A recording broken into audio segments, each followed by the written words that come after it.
네, 안녕하세요. 1인 기업 아카데미의 장영광입니다. 오늘은 제가 칼럼 올렸던 것 중에 좀 도움이 될 만한 내용을 영상으로 좀 도와드리도록 하겠습니다. 공유해 보도록 하겠습니다. 우선 제목은 좀 말씀을 드리진 않고 내용을 먼저 말씀을 드려보도록 하겠습니다. 이 책의 저자는 굉장히 유명한 미국 분입니다. 그리고 오래전에 여러 가지 매출을 많이 늘리는 경험을 하셨으면서 그거를 책으로 잘 풀어내셨는데 최근에 세일즈가 어려워진 이유는 고객들은 갈수록 영리해졌고 경쟁은 치열해지고 판매 주기, 그러니까 고객이 물건을 바꾸는 주기는 길어지고 구매 대행, 나를 대신해서 중간 브로커분들 또는 대행업자들이 많이 늘고 있으면서 거래를 성사시키기 위해서 사용되는 전략이 너무 많이 노출돼서 저항감이 많다는 거죠. 그렇기 때문에 공부를 더 열심히 해야 된다. 판매자들, 세일저들, 그리고 1인 기업 분들은 공부를 더 많이 하셔야 되는데 이런 여러 가지 효과도 다만 바로 얻을 수 있다라는 걸 이야기를 하고 있습니다. 그래서 뭐 이건 하나의 예시인데요. 지위 없어요, 부디 도와주세요. 되게 유명한 거죠. 라고 했더니 세일즈가 잘 안 되더라. 또는 사람들이 그 거지분 또는 이 불량자분한테 돈을 잘 안 주더라. 라고 해서 이분이 이거를 바꾼 거죠. 배고파 보신 적 있나요? 라고 굉장히 구체적으로 바꾼 거죠. 도와달라고 하면은 뭔가 좀 굉장히 우위에서 뭔가 도와드리기가 어려운데 배고파 보신 적이 있나요? 레스토랑 앞에서 이렇게 얘기를 하면은 뭐 자녀들 그리고 내가 실제로 배고픈데 저 사람 나랑 비슷하구나 라는 느낌으로 도와줄 수 있다 라는 말이었고, 또 여기서 저는 이 단어도 중요한데 문장 구성도 중요하다고 생각합니다. 질문으로 끝냈죠.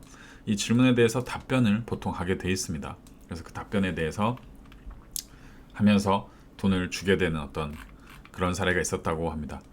두 번째는 이제 이런 거죠. 이 지금 팀장, 뭐 팀원, 뭐 대표, 뭐 그다음에 또는 직원분들인데 어쩌고 저쩌고 하면은 너무 지루하다. 이게 무슨 상관이냐라고 하는데 반대로 생각을 이렇게 질문을 하죠. 그러면은 사람들이 참여를 하고 싶죠. 그러면서 여기에 대해서 굉장히 좋은 의견들이 나오고 그 참여도 또는 집중도가 높아진다라는 건데, 이거는 뭐 어린 아이들 또는 유치원에 가서 똑같습니다. 유치원 애들 집중력이 10초입니다. 10초. 근데 선생님이 구연동화를 읽으면은 정말 10초마다 그건 왜 그러냐, 뭐 그거는 뭐 때문에 그러냐라고 계속 물어보는데, 반대로 구연동화를 직접 해보라고 하거나 계속해서 물어보면서 이야기를 만들어내라고 하면은 집중도가 굉장히 높아집니다. 어린 아이랑 어른이랑 다른 거는 집중 시간의 차이인데요. 어린이들은 뭐 10초라고 하면 어른들은 10분인데 이 10분을 넘기지 않도록 계속해서 질문도 하고 참여도 하고 이끌어내시는 게 굉장히 중요하다고 생각합니다. 저도 실제로 많이 하고 있고요. 그러기 위해서는 상대가 말을 많이 하게 해야 되는데요. 이런 질문에 대답을 할 수 있을 정도로 본인이 이 여러 가지 그 기본 지식이 있어야 되고요. 이제 본인이 만약에 그 세일즈나 뭐 1인 기업을 진행하는 데 있어서 뭔가 매출이 안 나온다라고 하면은 이 네 가지, 이 세 가지 측정을 하시면 됩니다. 내가 어느 부위가 아픈지 모른다 라고 하면은 이 부위를 찾기 위해서 뭐 자금이 문제인지 투자 수익이 문제인지 이런 걸 체크하셔야 되고요. 측정 방법은 데이터로, 갑자기 밑으로 내려갔네요. 데이터로 하신다든지 그 다음에 주변에 물어본다든지 평가를 한다든지 라고 할 수 있고, 이런 그 결과 두려움은 금전적 손실, 사업적 통제력 상실, 그 다음에 에너지 소모 이런 걸로 분석을 할 수 있습니다. 네, 그래서 예를 들면 이 사진 한 장으로 고객의 통증에 도움이 되죠. 만약에 이 광고가 뭘 뜻하는 걸까요? 네, 지금 세일즈맨 한 명이 프로젝트 기계만 거의 6대를 갖고 다니죠. 근데 세일즈 하신 분들 분명히 이거 동의할 겁니다. Looking for lighter project, 뭐 가벼운 프로젝트를 원하냐? 블링크 일단 yes 뭐라고 해라. 맞으면 눈을 한번 깜빡이세요. 네. 그래서 그 이런 프로젝트에 대해서 그 너무 그 무거운 걸 원하시지 않으니까 가벼운 걸로 바꾼다라는 좀 영상을 만들었고요. 그런 이미지고, 그 다음에 대화의 물꼬를 트기 위해서 화이트보드를 사용하도록 하는 방식인데, 상대방에 대해서 잘 모르면 물어보면 됩니다. 근데 물어보는 게 굉장히 불편하기 때문에 상대한테 펜을 주고 화이트보드에 대해서 한번 써보세요. 통증에 대해서. 그러면 상대가 굉장히 잘 씁니다. 그러면 거기에 대해서 또 답변을 만들어낼 수 있죠. 이게 굉장히 좋은 방법이죠. 상대한테 답변을 유도하는 거죠. 나는 거기에서 상대의 통증이 뭔지 정확하게 알고 난 다음에 그 다음에 거기에 맞는 답변만 주면 되기 때문에. 그런데 이게 타로에서도 굉장히 중요하고요. 또는 사업 미팅에서도 굉장히 중요합니다. 그래서 상대가 원하는 거, 내가 원하는 거, 니즈를 서로 좁히는 게 핵심입니다. 두 번째는 내가 자주 구매하는, 예를 들면 오늘도 이제 전 뭐 커피를 마시고 있는데 여기가 뭐 파라디노라는 커피숍입니다. 근데 다른 데서는 이렇게만 주는데 여기서는 이렇게 받쳐서 줍니다. 그리고 색깔도 굉장히 이쁘죠. 과연 이게 이뻐서 제가 가는 걸까? 또는 맛있어서 가는 걸까? 라고 사람들은 스스로한테 안 물어봅니다. 저 또한 그랬고요. 근데 저는 항상 어디를 가거나 요즘에 뭘 사거나 할 때 항상 물어봅니다. 제 스스로한테. 내가 여기를 왜 왔지? 내가 어떤 의도를 갖고 왔나? 아니면은 뭔가 그 기분 좋은 말 한마디 또는 그 뭐 액션 또는 조그만 거 뭐 하나 때문에 왔지? 이걸 항상 물어봅니다. 음식점도 그렇고요. 간판 때문에 왔는지 또는 어제도 제가 음식점을 갔는데 그 주차 요원이 너무 착하시고 되게 친절하셔가지고 그 주차 요원만밖에 생각이, 음식만 왔을 생각이 안 나요. 이제 그런 거죠. 그런 거를 좀 만들어가는 게 중요할 것 같고요. 그래서 프로젝트를 이렇게 광고를 하는 거죠. 아까 그 무거운 프로젝트 광고를 먼저 내고 이 두 번째 사진에서 요걸 내는 거죠. 네, 그래서 요거를 어떻게 내가 문제점을 파악했어요. 그럼 이걸 어떻게 증명을 하느냐? 가장 좋은 건 고객의 후기입니다. 고객 후기라고 그다음 고객의 사례. 내가 이야기하는 광고인데 고객이 직접 이 사람이 좋다라고 이야기하면은 정보가 되고 굉장히 좋은 사례가 됩니다. 네, 고객 사례는 가장 강력한 수단입니다. 네, 가장 강력한. 네. 나는 ABC 회사가 지금까지 뭐 이 제품을 많이 사용했다. 그 ABC는 거래당 평균 5% 비용을 절감했다. 라고 했습니다. 이렇게 하고 고객 사례에 대해서 계속 이야기하는 게 굉장히 좋고요. 만약에 이거를 끌어내지 못한다 라고 하면은 그 판매자는 계속해서 처음부터 상품 위주의 설명만 하다 끝날 겁니다. 두 번째는 보여주는 겁니다. 예를 들면은 뭐 커피를 시음을 한다든지 또는 부동산 같은 경우에 모델하우스에 간다든지 이런 게 굉장히 좋은 고객한테 현실감 느끼게 해주는 전략이고요. 그래서 많은 그 세일즈맨 분들이 방문 판매라고 하죠. 방판이라고 하는데 화장품을 들고 다닌다거나 책을 들고 현장에 가서 이 책을 보여주거나 여러 가지 설명을 하는데 저는 굉장히 좋은 방법이라고 생각을 합니다. 사실 큰 효과가 없는 게 강의입니다. 예를 들면은 20에서 60%밖에 도움이 안 됩니다. 그 고객을 설득하는 데 있어서. 그래서 가능하면은 이 데이터를 너무 많이 갖고 다니신다. 데이터로만 설명하신다. 이런 분들은 솔직히 매력도가 많이 없습니다. 그래서 저도 데이터를 가능한 한 좀 덜 하고 고객의 사례, 고객의 이야기를 많이 하는데 그게 굉장히 좀 재밌고 바로 와닿습니다. 네. 보시면은 처음하고 끝을 주로 기억합니다. 고객들은. 그래서 처음하고 끝에 아주 핵심적이고 좀 충격적일 만한 걸 넣으시면 굉장히 좋고요. 새로운 아이디어에 대한 반응이 예를 들면 똑같습니다. 그 관심 유발 요인이 없을 경우에는 이렇게 가다가 나중에 확 있다가 끝나죠. 근데 관심 요인이 뭔가 있을 때는 거부합니다. 처음에 똑같이 거부하죠. 의심하는 속도가 빨라집니다. 그러다가 요거 생각보다 괜찮네 하다가 그래 요거 쓸만해 하다가 야 그래 한번 해보자. 이 시간이 굉장히 빨라진다는 거죠. 관심 유발 요인은 아까 말씀드린 뭐 고객 사례 그 다음에 뭐 시연 이런 거에 관심 유발 요인이라고 생각합니다. 그리고 이런 거죠. 연극하는 거. 예를 들면 유명한 뭐 김창옥 교수라든지 그 다음에 올리원의 뭐 김미경 뭐 강사님이라든지 그런 분들이 저걸 많이 합니다. 시연을 많이 합니다. 막 그 연극을 많이 하죠. 고객 사례로. 굉장히 재밌죠. 보다 보면은 그 비판적 사고를 안 합니다. 그러면서 쭉 들어가 버리죠. 그래서 미니 드라마, 언어 유희, 그 다음에 잘 다듬어진 질문.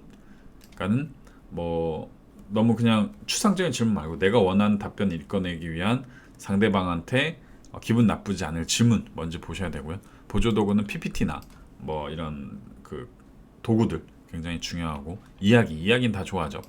이런 것들이 굉장히 상대방의 비판적 사고를 우회한다 이렇게 생각하시면 되고요. 고객한테 좀 어떤 이야기를 할 때 또는 세일즈를 할 때 회사 이름 말하는 게 굉장히 중요합니다. 왠지 뭔가 회사 이름 얘기 안 하면 내 정보만 빼갈 것 같고 이런 오해가 있고, 고객 사례를 정확하게 고객의 뭐 차량, 뭐 연봉, 그 다음에 사는 곳 이런 걸 정확히 알아야 거기에 맞는 사례를 내가 끌고 올 수 있습니다. 그래서 이런 것들을 하고 구체적이고 가시적인 혜택 이야기를 하셔야 되고요. 네, 이 좋은 사진이죠. 한 장의 사진에 이렇게 넓은 데서 고기를 잡으실 거냐, 아니면 이렇게 고기가 있는데 그냥 넣을 거냐라고 하는 거죠. 누가 더 고기 잡을 확률이 높겠습니까? 이게 채용 사이트 광고인데요. 우리는 이미 이걸 구하는 사람 많다. 그래서 너가 이 광고주가 돼서 넣으면은 바로 고용이 될 거다. 근데 이 넓은 바다에서 잡히겠지만은 이게 확률이 뭐가 더 높겠냐? 굉장히 직관적인 광고죠. 네. 주장은 계속해서 하는 게 좋습니다. 핵심을 한번 찔러라, 두 번 찔러라, 그리고 또 한 번 말해라. 계속해서 말하는 게 좋습니다. 히틀러의 오른팔이었던 갑자기 생각이 안 나는데 한번 그 부하 중에 한 명이 이런 말 했죠. 고장난 라디오처럼 계속 떠들어라. 주장을 반복하는 거죠. 예를 들면 뭐 유대에 대한 안 좋은 이야기를 계속 하는 거죠. 예를 들면 긍정적인 피드백을 공개적으로 말하도록 유도한다. 계속해서 말하는 거죠. 네, 계속해서 물어보는 거고, 네, 상대방이 답변을 할 수 있도록 하는 거고요.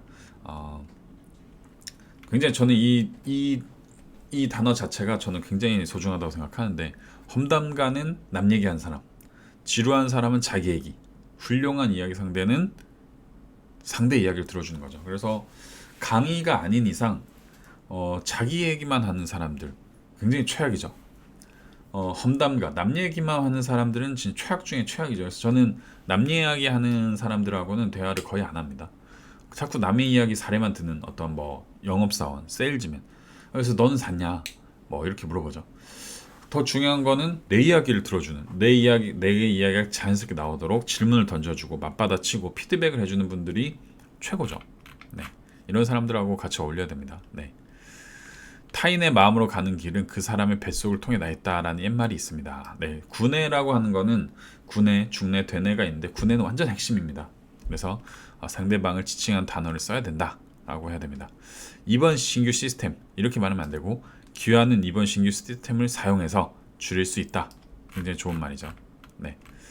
테크닉과 기술은 중요하다. 하지만 신뢰를 올리는 데는 10년이 걸린다라고 하는데, 사실 제가 요즘 생각하는 거는 어떤 아이템도 굉장히 중요한데 신뢰가 없거나 또는 믿음이 없다면은 그 아이템이 아무리 10억, 100억을 버는 아이템이라도 아무도 관심이 없습니다. 근데 아이템이 좀 떨어지더라도 신뢰가 기존에 쌓여 있고 어떤 그 네트워크가 돼 있고 이런 그 감정이 서로 교류가 되어 있던 사이라면은 정말 보지도 않고 투자를 하거나 보지도 않고 여러 가지 액션을 하는 경우가 많이 있습니다. 예를 들면 어떤 분이 그 컴퓨터 예산을 측정하는데 인도의 총장님을 모시고 오는데 이 주인공의 친구분이 굉장히 촌스러운 넥타이를 메고 있었다고 하더라고요. 그래서 이상하다라고 했는데 총장이 똑같은 넥타이를 차고 있었던 거죠. 그래서 총장이 보는 순간 얘 나랑 똑같네라고 하면서 동질감을 모르게 느끼게 일부러 한 거죠. 일부러. 대단한 거죠. 이런 정성이면 사실 데이터를 보지 않아도 얼마나 준비를 하셨을지 감이 오죠. 그래서 만약에 그 강의를 못 하시는 분들은, 강의가 걱정되시는 분들은 요거를 좀 이해하시면, 청중이 이해하지 못하는 어휘는 피해야 됩니다. 내 생각은 말은 피해야 되고요. 복잡한 문장은 피해야 되고요. 퇴실 시 모든 조명이 조등돼야 된다. 이거를 그냥 불을 꺼라. 이게 맞죠? 추상적인 어휘는 사용하지 말고요. 슬라이드에 있는 말은 되풀이하면 안 되고 그냥 보는 거죠. 그래서 슬라이드에는 가능하면은 질문만 적고 답변은 내 말투로 하는 게 좋고, 결론은 내 말투 끝난 다음에 보여주는 게 맞습니다. 그래서 질문하고 생각하게 하고 내 답변 듣게 하고 마지막에 그 답변을 정리하는 슬라이드를 정하시는 게 굉장히 좋고요. 이런 액션들은 굉장히 중요합니다. 목사님들이 많이 하시는데요. 하다가 갑자기 그러고 보죠, 얼굴을. 그러면은 순간 침묵 때문에 봅니다, 얼굴을. 어휘는 간결해야 됩니다. 예, 그리고 그 간결한 어휘 안에 뭐 힘, 파워, 높낮이가 다 들어가 있으면 됩니다. 장황하다고 좋은 게 절대 아닙니다. 예. 고객이 원하는 용어가 있습니다. 뭐 전매, 그 다음에 뭐 창업, 그 다음에 뭐 스토어 1위, 노출 이런 것들을 사용해야 이 사람 좀 이 분야 안 해 이런 생각을 하게 됩니다. 네. 사람들이 가장 좋아하는 12가지 단어인데 당신, 돈 굉장히 좋아하죠. 이거가 들어가는 순간 빨간불이 나오고요. 저축, 새로운, 결과, 이지, 건강, 안전, 사랑, 발견, 증명된 보장 굉장히 좋아하는 단어죠. 감사합니다. 해주시겠습니까? 예. 당신이 자랑스럽습니다. 이런 거는 상대를 굉장히 빨간불 들어오게 한다. 관심을 갖게 한다 라고 생각하시면 되고요. 제스처도 굉장히 중요합니다. 요즘에 줌 강의의 가장 큰 문제, 온라인 강의의 문제는 상대 제스처를 보지 못합니다. 강사가 또는 1인 기업가, 세일즈맨이 보지 못합니다. 그러면은 세일즈에 있어서 굉장히 큰 리스크가 있습니다. 상대가 내 마음에 집중한지도 모르는 채 계속 떠드르는 좀 앵무새가 돼버리죠. 그래서 이런 제스처를 보시는 게 평소에 보시는 게 굉장히 중요하다라는 생각이 들고요. 네, 그래서 이야기를 해라, 시각자를 활용해라, 동참시켜라 이렇게 좀 이야기를 하고 있습니다. 이 책은 제 제목은 공개하지 않겠지만 관심 있게 보신 분들은 분명히 제목까지 확인하실 수 있을 것 같습니다. 그래서 구내를 활용해서 세일즈를 하는 좀 그런 전략들을 이번 기회에 좀 공부하시면 어떨지라고 생각합니다. 네, 오늘 영상 여기서 마치고 또 다음에 좋은 영상으로 또 1인기 아카데미에 도움이 되는 영상을 찾아뵙겠습니다. 감사합니다.